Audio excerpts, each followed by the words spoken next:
네, 안녕하세요. 반갑습니다. 돈문화TV의 한동 대표입니다. 어, 어제 미국의 물가 지수가 충격적으로 발표가 됐습니다. 시장의 컨센서스가 8.8 정도였습니다. 뭐 그동안에 이제 물가가 올라왔던 부분도 있고, 그리고 원자재 가격은 이미 좀 꺾여 있는 그런 상황입니다. 근데 이제 원자재 가격이 꺾이는 것은 나중에 이제 후행성으로 물가에 반영이 될 겁니다. 우리가 이제 과거라기보다는 작년입니다. 불과 작년의 얘기예요. 막 알루미늄 가격 올라가고 있고, 철근 가격 올라가고 있고, 올라오는데, 인플레이션이 시작이 됐는데, 연준에서 아니라 그랬죠. 일시적이다. 예. 연준은, 미래를 본다기보다는 현재 나와 있는 이 지표를 가지고 판단을 하기 때문에, 이번에 금리 인상도 상당히 높게 진행될 가능성이 높다. 일단 판단을 해야 될 것으로 전망이 됩니다. 8.8을 훌쩍 넘었습니다. CPI 지수가 무려 9.1입니다.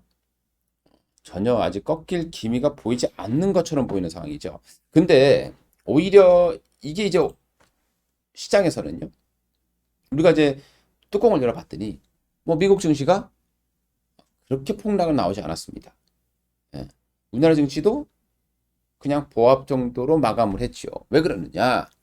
자, 이게 이제 오히려 지금 당장은 시장을 시끌시끌하게 할 수 있습니다. 하지만 오히려 이제 서프라이즈, 쇼킹할 정도로 높게 나왔던 부분들은 이제 기고 현상을 만들 가능성이 높아요. 이 기고 현상이 뭐냐? 주식이라는 것은 항상 뭡니까? 더더를 원한다 그랬죠. 실적도 더 좋아져야 됩니다. 그러니까 절대적인 수치가 높아지는 게 아니라 증가율 자체가 높아져야 되는데요. 그 증가율이 꺾이면 아무리 수익을 좋게 냈다 하더라도 주가는 폭락을 하는 거죠. 그러니까 악화되는 그 하락의 이유도 마찬가지로 더더운 거죠. 그러니까 지금까지는 계속 CPI 지수가 계속 증가를 해 왔습니다. 근데 이번에 기고 현상 너무 높게 나온 거죠. 그러면 이제 이 휘발유 가격이라던가 뭐 최근에 뭐 구리 가격도 급락을 했고요. 이게 이제 분명히 이제 물가에 서서히 반영은 될 겁니다. 그러니까 올랐던 물가는 떨어지진 않죠. 어, 뭐 물가가 갑자기 급속도로 떨어지진 않겠지만 9.1보다 높아질 가능성은 좀 희박하지 않을까. 왜냐하면 최근에 유가가 한 달 사이에 120달러까지 가던 유가가 지금 90달러대까지 내려와 있는 거죠. 그러니까 이 7월 달에 연준의 대규모 정말 빅스텝이 됐던 자이언트 스텝이 됐던 뭐 빅스텝은 아니고 자이언트 스텝 아니냐 울트라 스텝이냐 이 두 개 중에 하나입니다. 그러니까 시장은 자이언트 스텝이면은 어떻게 되겠습니까? 바로 그냥 일단 반등을 합니다. 추가적인 더더가 없잖아요. 일단 더 악화될 만한 게 없다라는 거죠. 당장에는 뭐 내년에는 모르겠습니다. 내년이 더 위험하긴 하죠. 근데 지금 당장에 봤을 때는 올해 중후반까지는 추가적인 그런 악재가 많지는 않을 걸로 판단이 됩니다.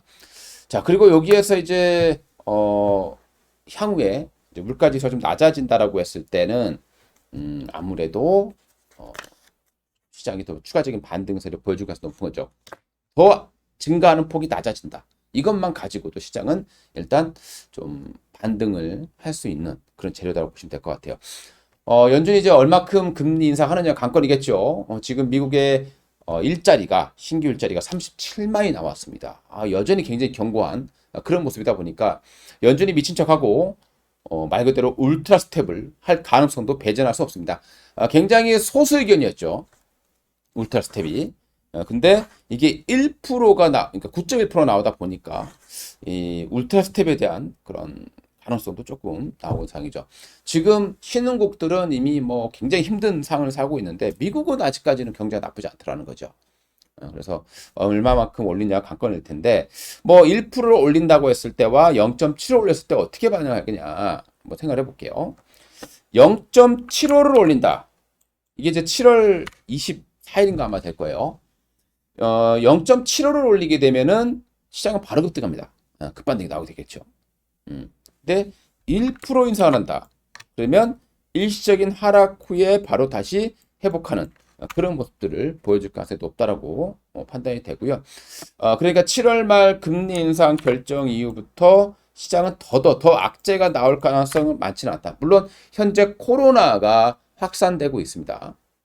근데 뭐 과거처럼 코로나가 온다고 하더라도 중국을 제외하면 대규모 봉쇄가 거나 이럴 가능성 그렇게 크지는 않다. 이렇게 판단을 해야 될 것 같고요. 여기에 또 우크라이나 전쟁이 변수가 되겠죠. 이제 최근에 푸틴 같은 경우도 뭐 군사가 없어서 뭐 범죄자까지 뭐 모은다라고 얘기 나오고 있고, 우크라이나 같은 경우도 지금 문제가 좀 있는 것 같아요. 무기를 자꾸 주고 있는데 무기가 자꾸 어딘가가 사라진다는 소리가 되겠습니다. 예전에 베트남전도 무기를 자꾸 어디서 팔아먹어서 미국이 참 힘들었던 적이 있는데, 이번에도 그런 모습들이 살짝 나오고 있다는 거죠. 그러니까 이제 우크라이나에 대한 지원도 지금 미국이 고민할 수밖에 없는 상황이 되는 겁니다. 그러면 어떻게든 협상을 하려고 시도를 할 가능성이 언제든지 나올려 있는 그런 상황이 되겠죠. 그래서 이게 어떻게 될 거냐에 따라서 시장의 반등폭이 더 클 것이냐, 아니면 정말 짧은 그런 썸머랠리로 끝날 거냐가 결정이 될 것으로 판단이 됩니다. 그러니까 7월 말부터 한 10월 정도까지는 좀 썸머랠리 이후에 좀 말 그대로 베어마켓 랠리가 나올 가능성은 좀 높아지고 있다라고 보시면 되겠습니다. 이번에 이제 금리 인상을 한다라고 하면은 만약에 1%를 하게 되면요, 그 다음에 하는 금리 인상의 폭은 더 적어질 겁니다. 0.5, 0.25 이렇게 떨어질 거라는 말이죠. 그래서 미국의 금리가 계속 올라갈 거다라고 생각했다면 지금 국채 금리도 같이 급등을 해야 되거든요. 근데 오히려 국채 금리는 경기 침체에 대한 우려감 때문에 3%를 지금 넘어가고 있는 상황입니다. 왔다 갔다 하고 있죠. 그러면 결국에는 안전 자산에 돈이 들어온다는 소리가 되는 것이고, 그러다 보니까 장단기 금리가 역전되게 되고요. 우리가 일드 커브라는 게 있습니다. 일드 커브라는 것도 계속 지금 평탄화되는 어떤 그런 모습들이 나타나는 걸 본다라면 미국이 한 번에 1%를 올릴 무리수는 둘 가능성은 좀 낮아진다. 이렇게 좀 판단하시면 될 것 같습니다. 지금 우리가 힘든 모든 문제는 바로 이 인플레이션 시작이 된 거죠. 돈이 엄청나게 풀렸는데요. 여기다가 금리를 갑작스레 올려버리게 되니까 유동성이 급격히 축소된 것으로 보시면 되겠습니다. 그래서 지금 우리가 이렇게 힘들다 보시면 될 것 같고요. 향후에 이제 인플레이션이 완화된다고 하더라도 경제 상황은 나아지기는 어렵다라고 보셔야 되겠습니다. 우리가 과거 미국의 어떤 경제를 본다라면, 또는 우리나라 경제를 본다라면 미국이 금리를 올리고 나서 올릴 때 위기가 오진 않았어요. 올리고 나서 멈춥니다. 어느 정도 되게 되면. 그 멈추고 나서 한 6개월에서 1년 뒤에 이런 신흥국이라든가 어떤 국가들의 또는 미국의 위기가 왔었다라고 보시면 될 것 같습니다. 그러니까 베어마켓 랠리는 나올 수 있지만 뭐 우리가 코로나 때처럼 와 이거는 뭐 10년에 한 번 오는 기회다, 이런 말은 절대 저는 하진 않을 거다라고 보시면 될 것 같습니다. 그러니까 말 그대로 베어마켓 랠리 정도만 노릴 수 있을 거라 이렇게 보시면 되겠습니다. 말 그대로 반등이 나서야 되겠죠. 금리를 멈춰도 고통이 되고요. 한미 금리 역전이 문제가 되는 것이 아니고, 과거에도 보게 되면 한미 금리 역전 자체가 문제가 아닙니다. 단기적인 금리의 속도가 문제인 거지, 이게 역전됐다라고 해서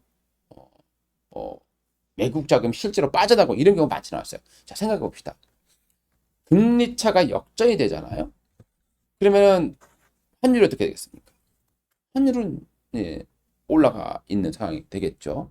그러면 그만큼 외국인들 입장에서는 앞으로 더 싸게 달러 가치가 높아지니까 해외 투자하기가 더 쉬워지겠죠. 그런데 나중에 보면 결국에는 환율이 급등하게 되면서 외국인들이 오히려 투자가 들어오는 상황도 많이 발생하는 겁니다. 그래서 금리 역전 자체가 문제가 되는 것이 아니라 단기적으로 금리의 속도가 높다는 게 문제다는 거, 본질은 이거다. 이렇게 여러분들이 이해를 해주시면 좋을 것 같습니다. 자, 그러면 시장을 한번 보겠습니다. 지금 시장은 계속해서 계단식 하락이에요. 제대로 된 베어마켓 랠리가 한 번도 안 나왔습니다. 우리가 이제 베어마켓 랠리다라고 하면 저는 그렇게 표현을 해요. 하락폭의 절반 정도는 반등해 주는 것. 그러니까 하락했다라고 하면 이 정도 하락이잖아요. 만약에 저점은 어디서 찍을지 모르겠지만 3분의 2 네모를 그려봤을 때, 이 네모를 그려봤을 때, 그죠? 이 반까지 올라오는 것, 이게 베어마켓 랠리가 되는 거예요. 그냥 여기서 조금 급락했다가 반등 나는 건 이거는 랠리라고 표현하면 안 되죠. 그냥 말 그대로 그냥 시장을 항상 빠지면 반등은 나오는 거니까 이 정도까지만 온다고 하더라도 우리는 정말 어, 따뜻한 어떤 여름을 맞이할 수 있지 않을까 기대해 볼 수 있을 것 같습니다. 저는 그런 이제 여러 가지 변수가 있겠습니다만은 7월 달부터 이제 서서히 이제 바닥을 치면서 올라가다가 아마 이제 절대 수직은 안 나올 겁니다. 아마 예상으로 보게 되면 여기서 왔다 갔다 하다가 한 번 살짝 더 깰 수도 있는 것이고요. 여기서 1% 금리 인상을 하게 되면 어떻게 되겠습니까? 한 번 더 깨겠죠. 그리고 이렇게 예. 그러면서 더 치느냐 마느냐는 여기에서의 추가적인 상승을 하기 위해서는 바로 우크라이나라는 그런 변수가 필요하다. 예. 이렇게 이해를 해주시면 좋을 것 같습니다. 어찌되었건 우리는 지금 시장에서 많은 분들이 손실을 보고 계실 텐데 주식을 매도하는 것보다는 최대한 좀 인내를 하시면서 반등을 기다려서 뭐 10월까지든 이렇게 기다렸다가 또 우리 유튜브에서 제가 방송에서 이제는 좀 매도를 좀 해야 되겠다라고 말씀드릴 때 그때쯤에 매도를 하신다라면 그래도 손실을 많이 좀 축소하실 수 있을 것 같다라고 설명드릴 수 있겠습니다. 자, 그리고 이제부터는 우리가 좀 기회를 또 잡아봐야 될 것 같아요. 기회를 잡는 종목들. 최근에 우리가 경기가 앞으로 계속 안 좋잖아요. 그죠? 계속 경기가 안 좋다라고 봤을 때는 제약바이오, 제가 얼마 전에도 방송 말씀드렸죠. 제약바이오 라인들이 경기 방어주 성향이 가장 강하다라고 보시면 되겠고요. 최근에 또 코로나가 또 이제 다시 유행하다 보니까 제약바이오 라인들, 최근에 뭐 진원생명과학이라든가 이런 종목들이 상한가도 가는 그런 모습들이 지금 계속해서 나오고 있는 상황입니다. 그래서 이렇게 돌려가면서 또 시장이 좀 더 빠지면 이제는 또 뭐 카카오라든가 네이버라든가 이런 종목들도 또 기술적 반등도 나올 수 있는 그런 상황이 곧 나올 가능성이 높다. 이렇게 말씀을 드릴 수 있을 것 같습니다. 자, 이상 한도 대표였습니다.